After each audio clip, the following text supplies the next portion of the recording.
is Danielle Meyersick, Education Programs Coordinator of Oregon Agriculture in the Classroom Foundation. Thank you for your interest in volunteering for this year's Literacy Project. This video will contain everything that you need to know for a successful volunteer experience.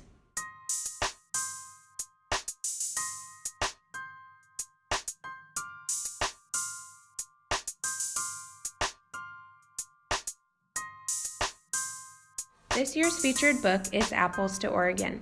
The first step in the project is getting set up in the classroom. There are several ways that you can do this. You can visit a classroom that you have visited in years past, or you can approach a new one in your community, perhaps one you already volunteer with. Before you approach a new school, it is a good idea to check with us first, just to make sure that another volunteer isn't already working with that class. You can also visit one of the dozens of classrooms that have requested a volunteer. On our website, you will find an up-to-date list of schools that have requested a volunteer.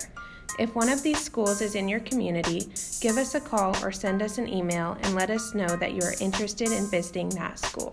Once you have identified a classroom, set up a time with the teacher that works for both of you. If you are visiting more than one classroom, we recommend allowing for at least 15 minutes of transition time between classes. Before you visit the classroom, make sure you go over the lesson plan and the book to make sure that your presentation is polished and prepared. You might also want to check with the teacher to see if there are any special accommodations that you need to be aware of. Also check to make sure that the whiteboard, chalkboard, or smartboard in the classroom is available if you would like to use it. When you arrive in the classroom, the teacher will likely have an area that he or she will want you. Many times this is a carpet area where the students are accustomed to listening to a story being read, or some teachers may prefer that students remain in their desks. Work with what works best for the teacher, as this is what students are used to. After this preparation, you're ready to begin. Start by introducing yourself and your connection to agriculture. You can bring photos, props, examples of crops, etc. Remember that even if you're not engaged in production agriculture, we are all related to agriculture in one way or another. Tell the students your story. This establishes credibility and is interesting to the students. The next step is defining agriculture.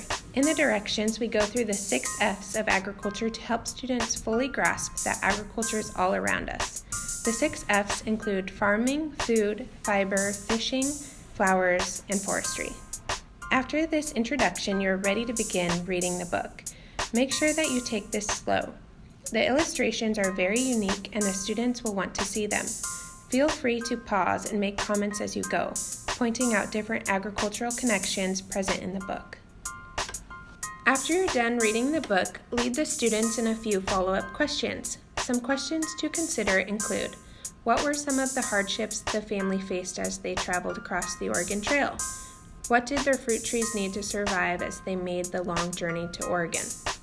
For younger grades, consider opening the last page of the book to help students remember. After a few minutes of discussion, explain to students that there are many challenges associated with farming, many of which are highlighted in the book.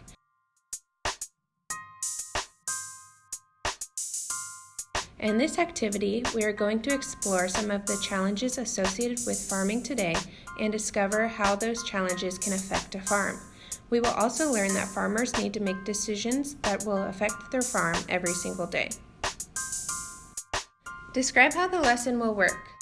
Students will be divided into groups, and each group will be responsible for their very own orchard. Each group will be given 5 apples. These apples will represent the orchard. Students may lose or gain apples depending on the scenario read and the playing cards in their hand. The group with the most apples at the end of the game will be the winner.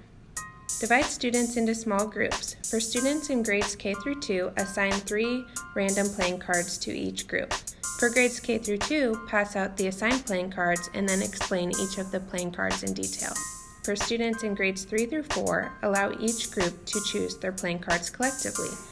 For grades 3 through 4, explain each of the playing cards in detail before having them select which playing cards they want to choose. The playing cards are irrigation, fertilizer, crop protection, wind turbine, and fencing. Explain that there will be different types of scenarios read aloud to the class. Students will be able to use their playing cards for some of the scenarios, but not all. For grades 3 through 4, there will also be opportunity for decision-making and creativity. Clarify that each scenario will be read to the entire class. Depending on the scenario read, groups may lose an apple, gain an apple, or have nothing happen. Remind students to listen carefully as each scenario is read. If a group loses an apple, it will need to be discarded. Have students place the discarded apples into a pile, bring them to the front of the class, or hold them in the air for you to gather. Pass 5 apples out to each group. Read through each scenario in order, showing students the pictures as you go. Make sure students are following directions and are discarding apples or gaining apples when appropriate. For grades 3 through 4, allow for discussion and creativity as the scenarios arise. When the activity is complete, gather the playing cards and apples and ask the students to return to their seats or the carpet to talk about the activity and what they learned. Here are some questions to lead the discussion. What did you learn from the activity? Do you think these types of scenarios happen to farmers? Do you think farmers have a lot of decisions to make every single day? Which group ended with the most apples? Why? Would you choose the playing cards you had again? Why or why not? Would you choose 1 or 2 of them again and not another? If it was an option, would you have chosen all of the playing cards? When the discussion draws to a close or when time runs out, it is time to distribute the bookmarks to the students. Tell the students that this bookmark will help them remember some of the many hats farmers wear when making decisions about their farm. Review the 6 F's of agriculture if you have time. Thank the teacher and students for sharing their time to learn about agriculture. Leave the book and the contents of the teacher packet for the classroom's library and collect all other supplies to reuse in another classroom. Once completed, you can return the cards to AITC to reuse with other volunteers. Don't forget to complete the participation form, either online or on the form provided, so that we know how many students were impacted by this project. Thank you for your interest and participation in this year's literacy project. With your help, we can assist students in learning about some of the challenges associated with farming and the decisions that are made in agriculture every single day.